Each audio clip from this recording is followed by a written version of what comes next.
Jury found the defendant guilty for failure to comply with a subpoena from a congressional committee. Uh-oh. That's Biden's DOJ that did that. It is incredibly dangerous to demand that officials or employees of the DOJ declassify materials that originated in other agencies, in intelligence agencies. Whoa! Another email shows Democrat fundraisers invited Epstein to an event or to meet privately with Hakeem Jeffries as part of their 2013 effort to win a majority. So Hakeem Jeffries' campaign solicited money from Jeffrey Epstein. The Clintons now refusing to honor congressional subpoenas. We got this report from Representative Anna Paulina Luna, who said, when it comes to the Jeffrey and Glenn files, we wanted to talk to Bill and Hillary Clinton, but now they are refusing to appear before the House Oversight Committee for their depositions about Jeffrey. Notice how House Democrats suddenly have nothing to say about it. Yeah, we do. And we, for a long time, said we think Trump is innocent in this whole thing and he's protecting, other interests, whatever they happen to be. But the Democrats are all over these files and have been for a long time. Bill Clinton taking trips back and forth to the island, getting the massage at the airport from that blonde young gal, and Reid Hoffman and many others, including the Obama acolytes. Catherine Rumler, we learned that she was emailing Epstein about having to pee at traffic stops and more. And so what happened was Congress came in and they said, we're going to issue subpoenas to all of these people. And you remember this came out from Comer saying Bill and Hillary are now getting subpoenas. This is very different than just a nice little letter. Would you like to voluntarily come over here and have a conversation with us? We see those letters all the time. Jim Jordan's very good at writing them. And we cover those, but they're just like suggestions. Would you like to come and have tea? They're like,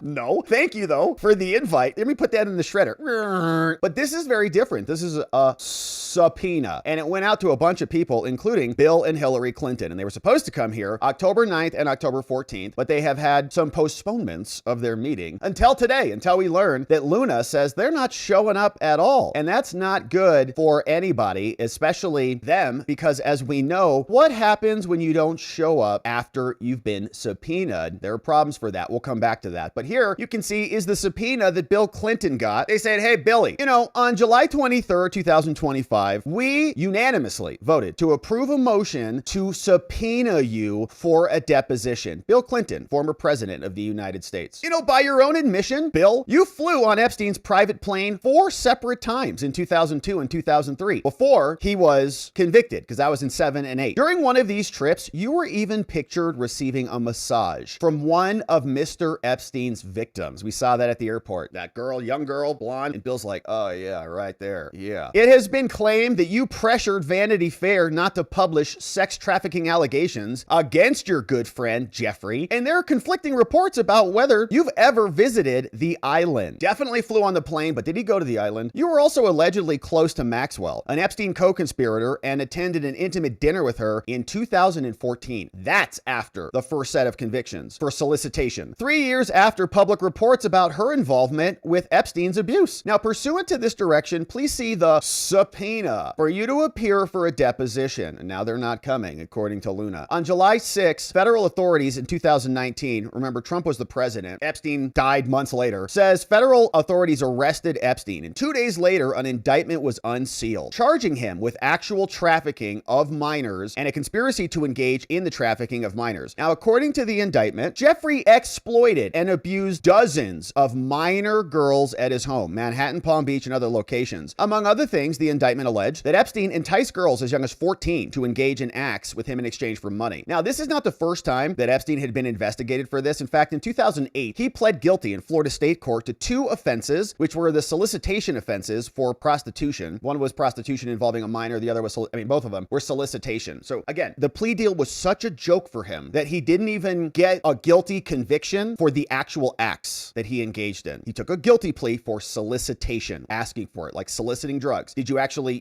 buy the drugs or transact the drugs or sell the drugs? No, I just asked for them. There was no exchange, but it was asking an undercover cop for that you solicited. That's it. You didn't actually get the drugs. So same kind of analogy. Anyways, that's how much of a joke it was. And they were about to hit this dude with like a 50+ account indictment in federal court until the prosecutors buried the whole thing. Now, on August 10th, 2019, so just think how quick that was. He gets indicted July 6th, over just about a month and like 3-4 days. August 10th, dead. Suicide. He killed himself after 34 days in custody or whatever the number is. Didn't think he was going to get out. Didn't think there was a chance that the case would be dismissed. He's lost all hope. A month and days points into his case that he's like, all right, well, that's it. Haven't really even met with my defense team at all, but I guess I'll just off myself. Okay. The chief medical examiner of New York City ruled his death a suicide. Yeah. Subsequently, on June 28th, 2022, years later, then Maxwell got 20 years in prison for conspiring with him, and then they put a bow on it.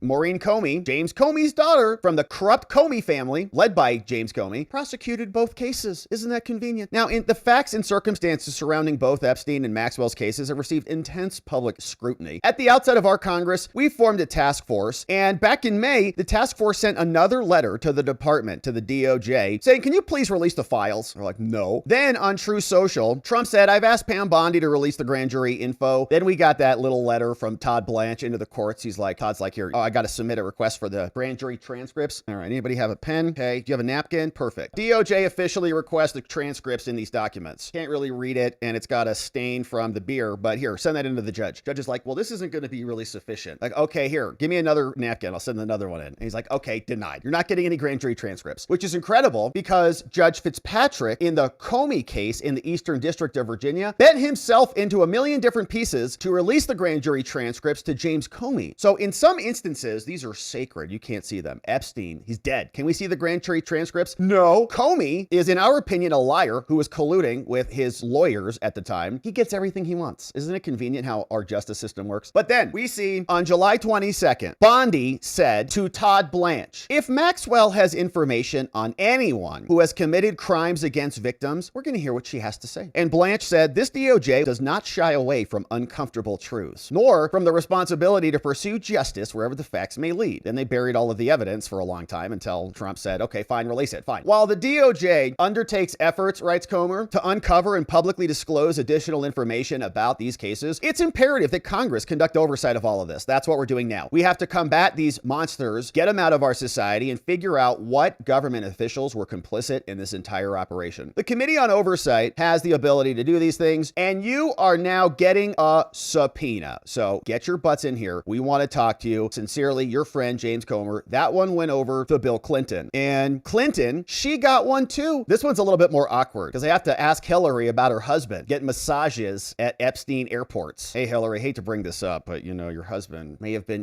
abusing minors. On July 23rd, we voted to subpoena you, Hillary. Your family, Bill, appears to have a close relationship to Jeffrey. For example, your husband, Bill, by his own admission, flew on Epstein's private plane 4 times. Hillary's like, oh, it's a lot more than that, trust me. And took trips to your family's foundation, the Clinton Foundation. And during one of these trips, he got a massage. Bill, do you know that, Hillary? She's like, he did? He's a cheater? Moreover, your husband was allegedly close to Miss Maxwell. How close? Well, Maxwell's nephew worked for your presidential campaign, Hillary, and was hired by the State Department shortly after you became Secretary of State. Just boosted them right up into the administration. So pursuant to this, Hillary, please find attached a subpoena for your booty. Bring it on into Congress. We've got questions for you. Just like your husband. As you know, on July 6th, Epstein got indicted. He abused dozens of minor girls at his homes all over the place. Bill may have been there. It says this is not the first time he's been investigated. In 2008, he pled guilty. Now, on August 10th, he died, and Maxwell was sentenced much later. But the facts and circumstances have drawn a lot of attention to this, and we're working to release the files. We tried to get the grand jury records. Todd Blanche and Pam Bondi were working on that, and that did not succeed, so we lost both of those cases. While the department undertakes efforts to uncover and publicly disclose additional information, we think you may have some of that. Also, given your past service as Secretary of State who promoted Maxwell's family, the committee believes that you may have knowledge of effort by the federal government to combat international trafficking of the type that Epstein ran and that your husband may have been a client of. Now, the committee has authority to subpoena you. That's why we're subpoenaing you, Hillary. Sincerely, your friend, James Comer. All of that making its way over to them, and they were supposed to show up. They were the last ones that were supposed to be in there. October 9th, October 14th, and they did not appear. Failure to appear, according to Representative Anna Paulina Luna. Refusing to appear. Well, do you know what happened to other people who refused to appear? Brianna Mello on it, as usual, InfoWars. Will there be a criminal referral? There damn well better be. Do you know why? Of course you do. Because we've seen friends and allies imprisoned for refusing congressional subpoenas. Remember this this one? Yeah. January 25th, 2024. Jury found the defendant guilty for failure to comply with a subpoena from a congressional committee. Uh-oh. That's Biden's DOJ that did that. Former White House advisor Peter Navarro was sentenced today to 4 months in prison. Remember Peter Navarro? Yeah, worked for Trump. January 6th Select Committee, illegally constituted, subpoenaed him. He said, I don't have to come up and testify to your fake illegal committee. I have privilege and other protections, and I'm not coming. And they said, well, how about we make a criminal referral over to the DOJ? Congress referred to the DOJ. They indicted Peter Navarro. In fact, they arrested him, put him in shackles outside an airport boarding hall, put him in leg irons and walked him down. The dude's like 76 years old, 70 something at the time, put him in prison for 4 months. And they celebrated that. A former White House advisor was sentenced today to 4 months in prison for refusing to appear before Congress to give testimony and produce documents that he got after a subpoena, just like Hillary and Bill got. He received from the Congress. Now, the announcement came from Matthew Graves, corrupt, in my opinion, hack from the DOJ, who also should be investigated and probably indicted if there's criminality, which I think there is. Navarro was found guilty by a jury in D.C. 1 count of contempt. So they can hold him in contempt, Bill and Hillary, and make them come to appear. And if they don't, there should be a criminal referral that goes over to Pam Bondi, and she should go arrest both of them. They set the precedent, not us. Here is C-SPAN explaining that the House came down today and passed a release of the Epstein files 427-1. Wow. And so good call for Trump to get ahead of that and come out and say, yeah, release the files. It created a wave, and we had some revelations today. There was a post by Mike Johnson, which we have lined up right here, which is raising some eyebrows about what went down, saying we don't want to release the files. There's going to be real problems with this mechanism and how this is going to be released. It's going to harm victims, and a lot of innocent people are going to be caught up in this, and it's going to impact the grand jury proceedings and blah, blah, blah. And then I'm still going to vote for it, though, just so you know. I'm like, all right, it's interesting. So here is what Mike Johnson said. And a lot of people are raising their eyebrows at this, clipped over from Shadow of Ezra. And here's what Mike Johnson said. All right. Number 5, national security concerns. Okay. The discharge requires the Attorney General to release within 30 days, quote, classified information to the maximum extent possible. This ignores the principle that declassification should always rest and always has rested with the agency that originated the intelligence. Why? Ooh. So that they can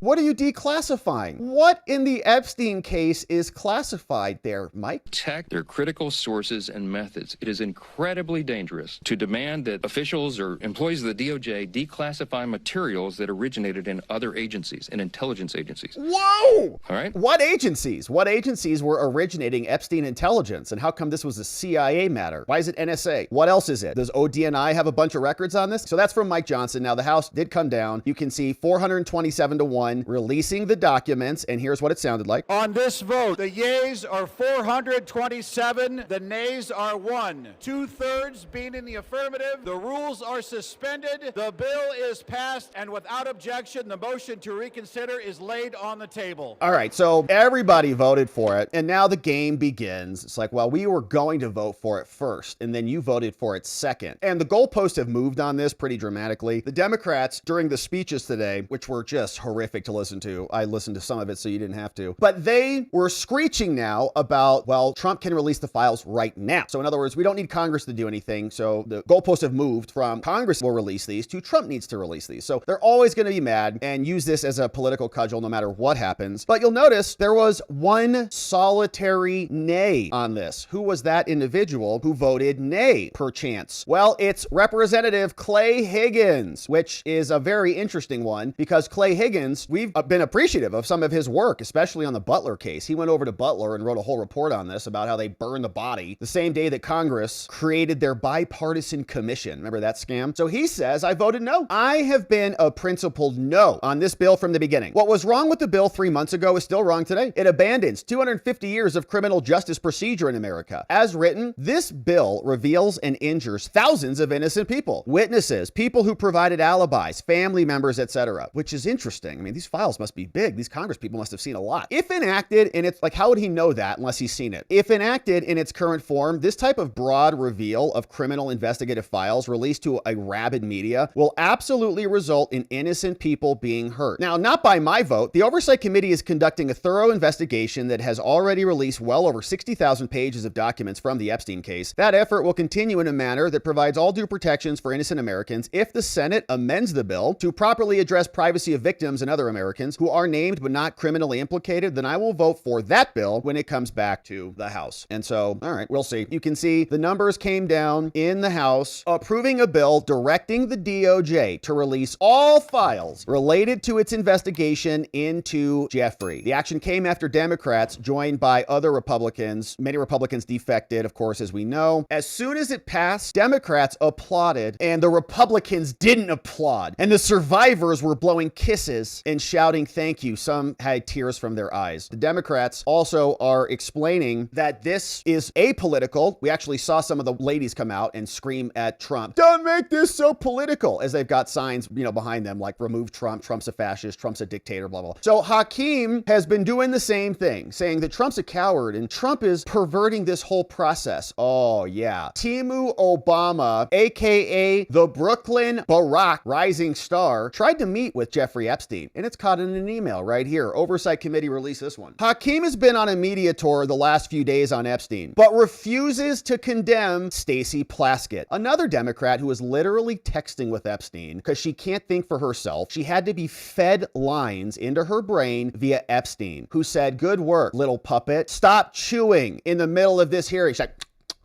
Stacey Plasky's like, "Stop it, I can't listen to this." She's like, "Sorry about that, Jeffrey. Can I have some more money?" So now Hakeem Jeffries, Timu Obama, he's also salivating off of the Epstein teat. Here's what the Oversight Committee says. This dude's been on a tour, but now new documents from the Epstein files reveal that Hakeem's consulting firm reached out to Epstein to arrange a dinner between them. Oh, Timu Obama. Is Brooklyn's Barack telling us everything he knows? No, he's just coming out and screaming about Republicans and Trump, because that's their whole MO. Blame everybody else for the things that they're doing. Accuse the opposition of doing their misdeeds. Here's one from Leslie Groff over to Epstein. And Leslie Groff was one of Epstein's, assistants, who I think may have been immunized in that original plea deal, where Ghislaine didn't get included in that list, although I think she did, but the Court of Appeals disagrees. But the intention of the plea deal was to include her. Anyways, Lisa Rossi sent this one out to Jeffrey. It says, "Dear Jeffrey," subject of the email, rising star. Hakeem is who they're talking about. May 7, 2013, Epstein has already pled guilty to his solicitation crimes in 2008. "Dear Jeffrey Epstein, we're thrilled to announce that we're working with Hakeem Jeffries, one of the rising stars in New York, sometimes referred to as Brooklyn's Barack." Man, that's humiliating. If my consulting firm was calling me a Brooklyn Barack, I say you're fired immediately. He is a staunch supporter of President Obama, a progressive voice for New York City. They did a profile piece about his work on the vitally important budget and other committees, and watch the video here. Jeffrey, Hakeem is committed to electing a Democrat majority in 2014. And Jeffrey, we think you can help with that, and is encouraging his friends to participate in Democrat fundraisers with Obama. Shoot us an email if you'd like to get involved with the dinner, or would like to get an opportunity to get to know Hakeem better.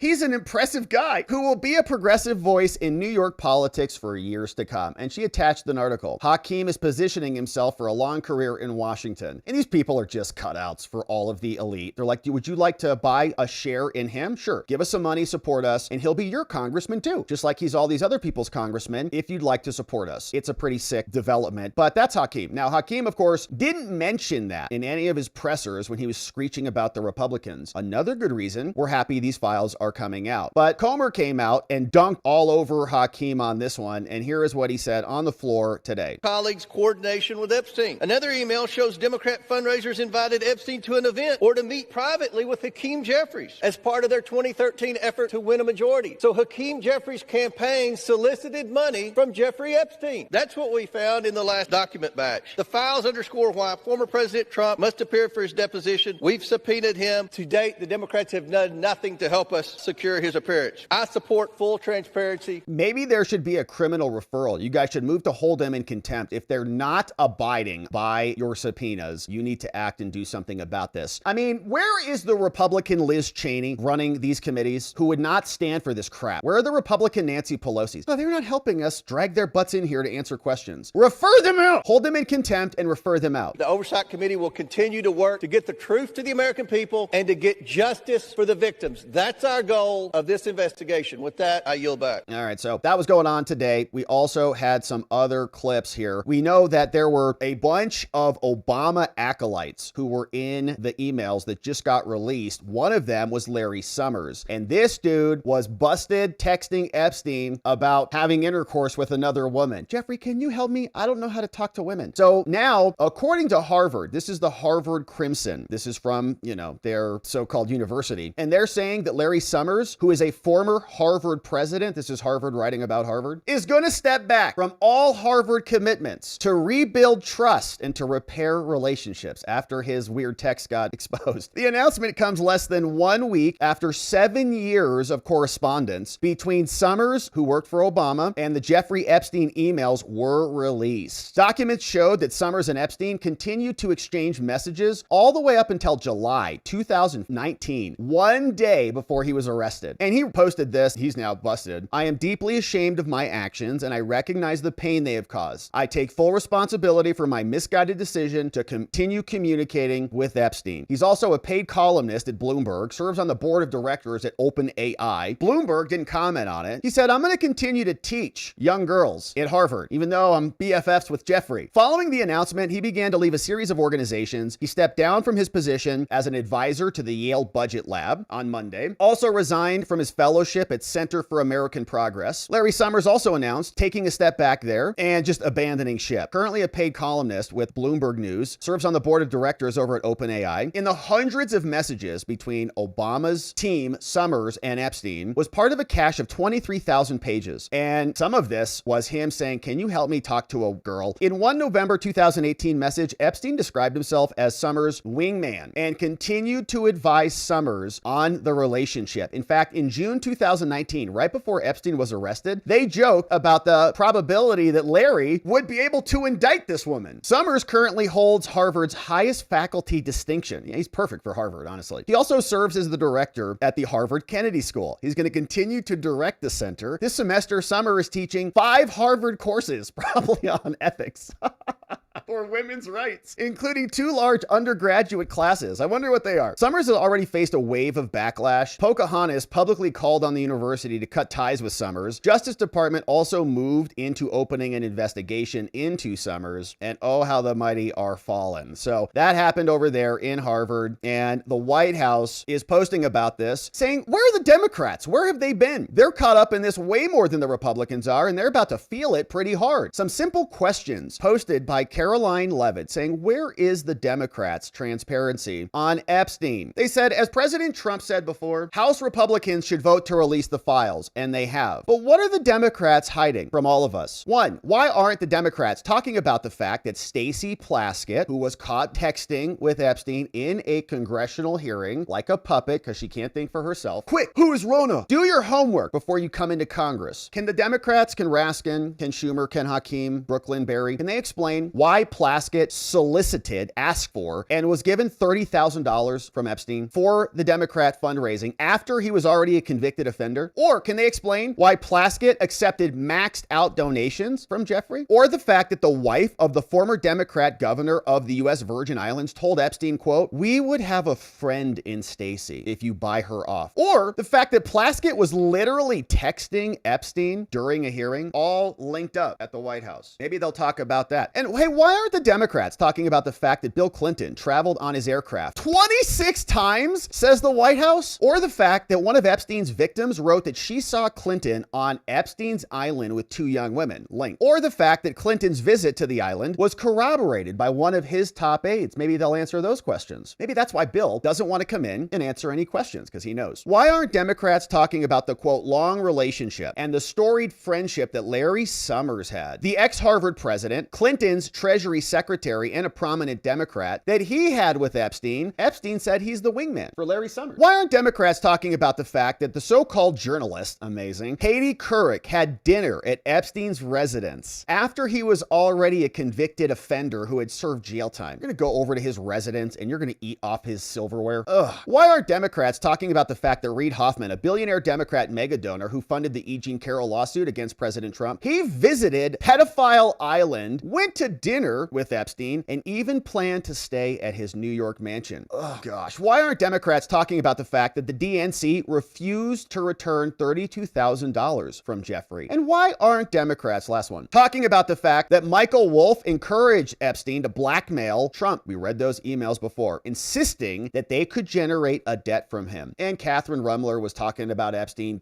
having pee breaks and all the things. They're implicated in these files through and through. We should have seen this long, slow drip from the beginning, but here we have it, so we're happy to see it. Now it's time for Democrats to answer for their long-standing ties to Epstein. Then we can get back to matters that actually matter to the American people. But the Democrats can't escape this. I want a full inquiry into texting in Congress. Stacey Plaskett was texting with Epstein. Who else was he texting? And who else can't think for themselves such that they have to get outside help from third parties in the middle of a congressional hearing? Their constituents, we should know that about our Congress people. If they are so dumb that they can't even get through their 7 minutes, they get like 7 minutes. Help me, Jeffrey. I don't know anything. Full investigation. Now, here's more. We saw Comer come out and talk about this on with Laura Ingraham and said the Democrats are selectively leaking materials that are proven, as we talked about yesterday, to be a hoax. And they're trying to use this for political gain, but the emails speak for themselves. Fishing. They don't care about the victims. They don't care about providing justice for the victims or giving the American people the truth. They only care about one thing, and that's trying to embarrass Donald Trump. They hope and pray there's something in these documents that will embarrass Trump. I've subpoenaed the estate. We've produced over 65,000 pages of documents, and there's nothing in there about Donald Trump that hadn't already been disclosed, that President Trump hasn't already explained. All we find are new problems with Democrats like Stacey Plaskett and Hakeem Jeffries. So why not just release the files? I mean, if there's nothing in there, who cares? Why not, for transparency's sake? And the administration, obviously players in the administration, said they were going to be released, and then some were released, but not all of them. The president said, go ahead and release them. So just get it out there and have it done with. Well, that's what I've encouraged the White House to do, and they're working with us. They've released what they can legally release. There's grand jury testimony, and the Trump administration asked the judge to release that grand jury testimony, and the judge, who was an Obama appointee, rejected the Trump Department of Justice request to release the grand jury testimony. So a judge has to issue that. But look, I think the Trump administration is working with us a lot more than